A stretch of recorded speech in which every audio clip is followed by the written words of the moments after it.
July 14th, 1902.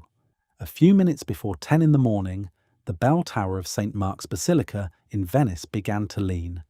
Then it folded straight down into the square, 1,000 years of brick coming apart in a single grey cloud. The only thing killed was the caretaker's cat. When the dust settled, the engineers climbed down into the rubble to find what had given way underneath. They expected rotted timber and crushed mud. Instead, they found the original wooden piles the tower had been driven onto, sitting in the lagoon silt, still sound, still carrying load, after roughly 1,000 years underwater. Wood submerged, holding up a stone tower for 10 centuries. Now set that against a modern seawall. Marine reinforced concrete is usually designed for a service life of around 50 years, and in salt water, the steel hidden inside it can begin to rust long before the concrete ever looks tired.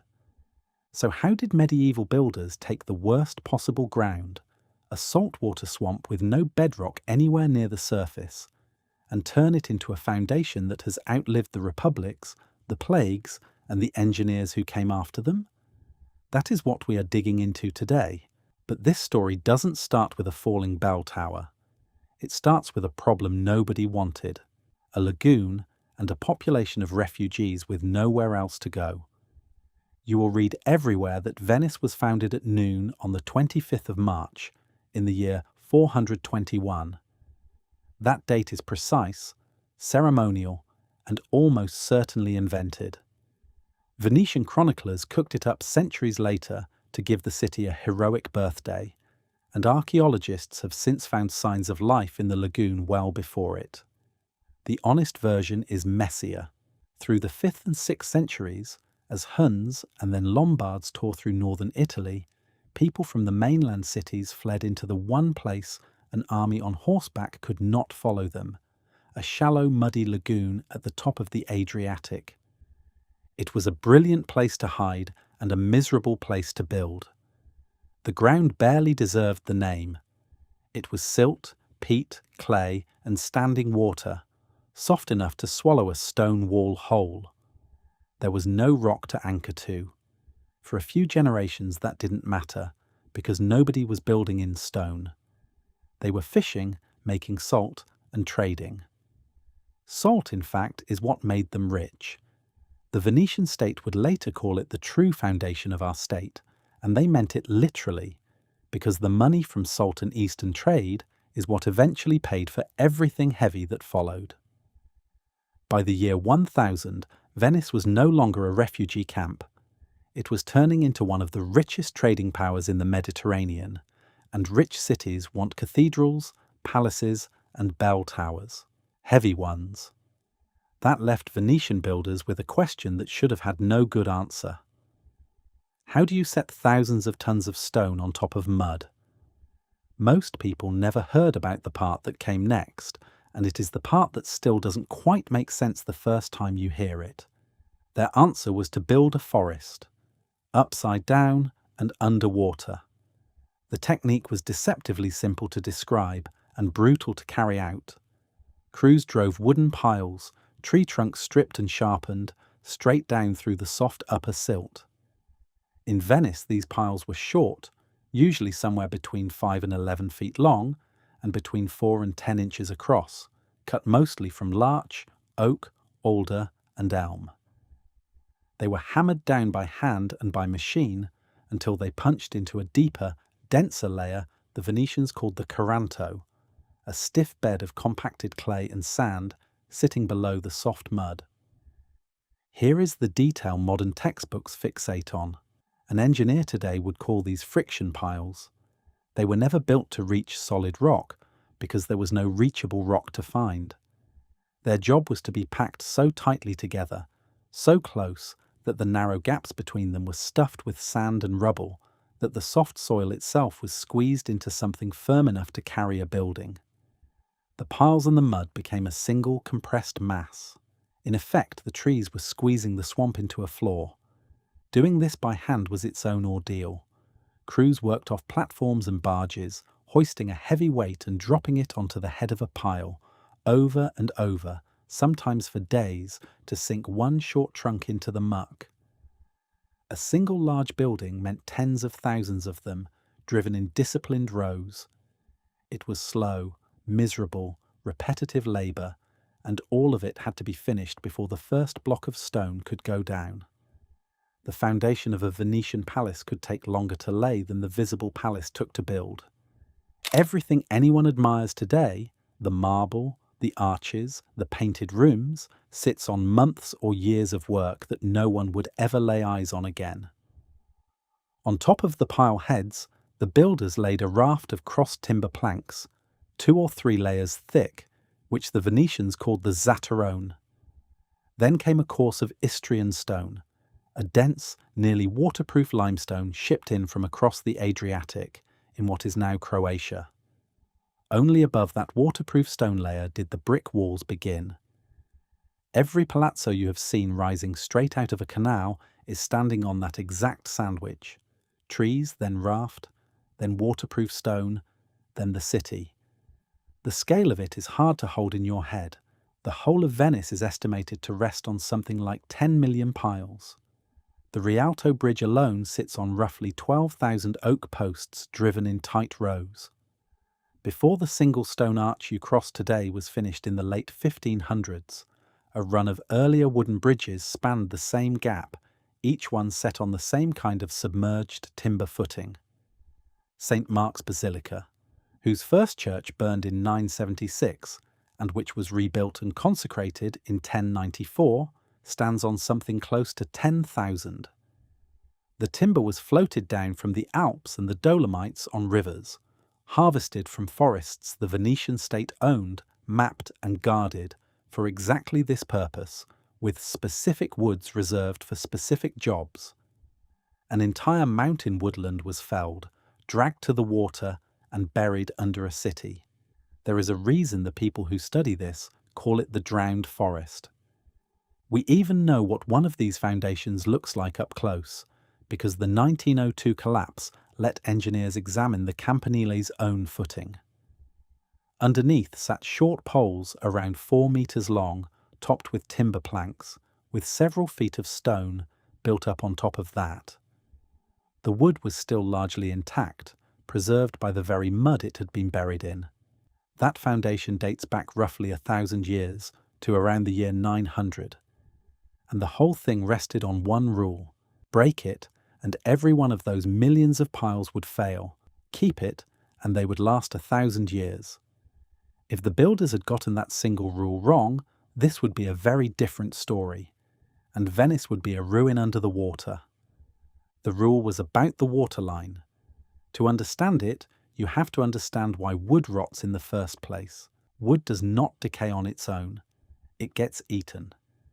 The main culprits are fungi, and like almost everything that breaks down dead wood, those fungi need oxygen to live and feed. A fence post rots fastest right at the soil line, where it gets both moisture and air at once. Take the oxygen away, and you starve the very things that destroy the wood. That is the entire secret of Venice. The piles were driven down and then cut off just below the lowest level the water ever reached, so they sat permanently soaked, sealed inside oxygen-starved mud. With no air down there, the fungi had nothing to live on, and the rot that should have eaten the timber in a decade simply never got started. The piles survived for one blunt reason: they were drowned, forever, on purpose. If that sounds far-fetched, you have seen the same chemistry work elsewhere. It is why a wooden warship can be raised from a harbour floor centuries after it sank and still hold its shape, and why bodies, tools and timbers come out of peat bogs looking eerily fresh after thousands of years. Oxygen-starved mud is one of the best preservatives on Earth. The Venetians did not work this out in a laboratory. They worked it out the way medieval craftsmen worked out almost everything, by watching closely what lasted and what fell apart, and then doing far more of what lasted. Now, the popular version of this story goes one step further and says the wood turned to stone. You will hear that the piles petrified, that minerals soaked in until they were as hard as rock. That part is half true, and worth getting right because this channel doesn't trade in legends. Minerals from the lagoon do seep into waterlogged timber over the centuries and harden it. But studies of actual piles pulled from Venetian foundations, including detailed work published by Italian wood scientists in 2016, tell a more honest story. The wood has not turned to stone. In many of those samples, it had slowly decayed anyway, eaten very gradually by bacteria that can survive even without oxygen, with some old piles down to roughly a third of their original density. The thing that matters is the speed. Below that waterline, decay does not stop. It slows to a crawl, working over centuries instead of years. Slow enough that the building standing on top never feels it. So the medieval genius here had surprisingly little to do with the timber itself. Larch and oak helped at the margins.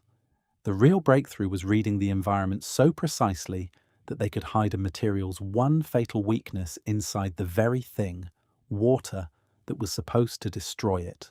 So yeah, they out-engineered us by doing less. That same instinct, knowing a material so well you can bend it to your will, ran straight through the medieval kitchen, which is why we built the medieval bakery at the Medieval Way store. The Practical Recipes Guide covers the actual bakes these people lived on. The sourdough manual walks you through raising and keeping a wild starter the old way. And the sourcing guide helps you track down the right grain. Links are in the description. While Venice was perfecting this underwater, the same gamble was being made roughly 1,000 miles away in England. It did not end the same way, and the reason it didn't is the best proof we have that the Venetians were right. The place was Winchester Cathedral. The Normans started raising it in the 1070s under Bishop Walkelin, on ground almost as bad as the lagoon, low and waterlogged beside the River Itchen. There is a story that Walkelin asked King William the Conqueror for timber and was told he could take as much as his men could cut in 4 days. He sent in an army of carpenters and stripped an entire forest, to the king's irritation. When later builders extended the cathedral's east end in the 13th century, they did almost exactly what the Venetians did. They laid down a thick raft of beech logs to spread the enormous weight of the walls across the soft earth. For a while it worked. The cathedral stood for 600 years. Then it began to die. By the late 1800s, the east end was visibly sinking, the walls were splitting, and surveyors were warning that one of the largest Gothic cathedrals in Europe was on its way into the ground. When engineers finally investigated, they found the medieval log raft, and they found it had rotted through. Here is why, and here is the whole lesson in a single sentence.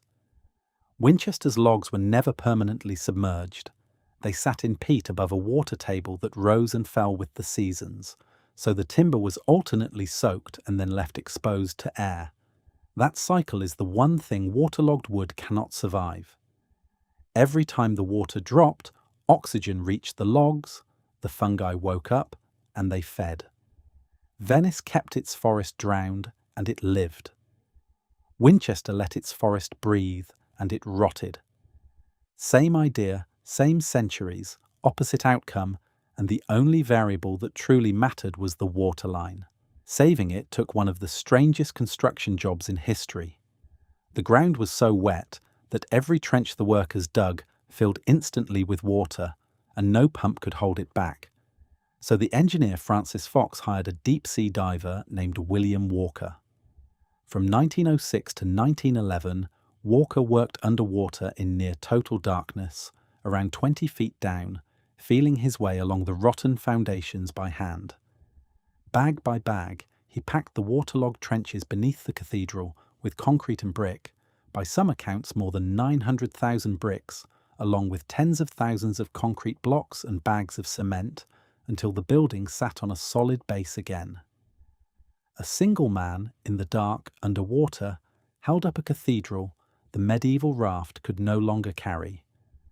The king later made him a member of the Royal Victorian Order for it, and there is a statue of him inside the cathedral to this day. So what does any of this actually buy a builder in 2026? more than you would think. Start with the uncomfortable part. When we moved on from the medieval method, what we mostly did was trade its weakness for a worse one. Timber piles still work.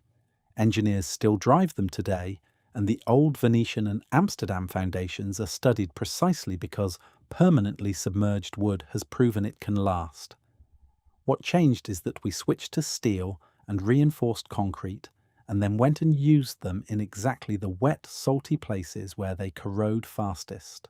Chloride-driven corrosion of the steel inside marine concrete costs the world hundreds of millions in repairs every year, and it bites hardest right in the splash zone, the band that is constantly wetted and then dried, rather than the parts of a structure that stay permanently wet or permanently dry, which is of course the exact condition that killed Winchester's logs, and the exact condition Venice quietly designed around. So why did we abandon a method with a 1,000-year track record? Mostly because steel and concrete are fast and cheap, and the medieval way was neither. You cannot pour a drowned forest in an afternoon. We traded patience for speed, and the bill for that trade comes due slowly, one corroded structure at a time. The interesting part is that modern engineering is now circling back toward the old idea from the other direction. Some marine builders have started reaching for reinforcement that simply cannot rust, fiberglass, and other non-metal bars, so the salt water has nothing left to attack. That is the medieval principle wearing a new costume. Take the material's weak point out of the environment's reach, and the structure stops fighting a war it was always going to lose. That is the real transferable lesson, and it has almost nothing to do with timber. Durability was never about finding the single strongest material. It was about matching the material to its environment so precisely that the environment cannot get at its weak point. Venetian builders designed with the lagoon instead of against it. They asked what the water would do to wood, and then arranged things so the water did the one thing that actually helped.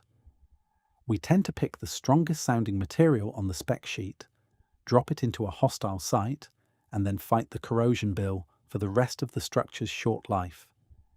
You can see the same medieval logic scaled up centuries later in Northern Europe. The Royal Palace in Amsterdam, finished in the 17th century on soft Dutch ground, was set on roughly 13,500 wooden piles, the same drowned forest principle carried straight out of the medieval playbook. Whole districts of the city still stand on it. The idea had been right all along. It just needed remembering. Which brings us back to that bell tower in the square. When the Campanile collapsed in 1902, the city rebuilt it brick for brick and finished the new tower in 1912. Almost exactly 1,000 years after the original foundations were first laid. They set it back down on that same 1,000-year-old footing the medieval builders had left them, the same drowned piles that had just held the old tower for 10 centuries. The forest under Venice is still working. It is still down there, still soaked, still holding, still doing the job it was driven into the mud to do. Subscribe and let's keep digging up what they buried. Tell us in the comments which city built on water you would want to walk through.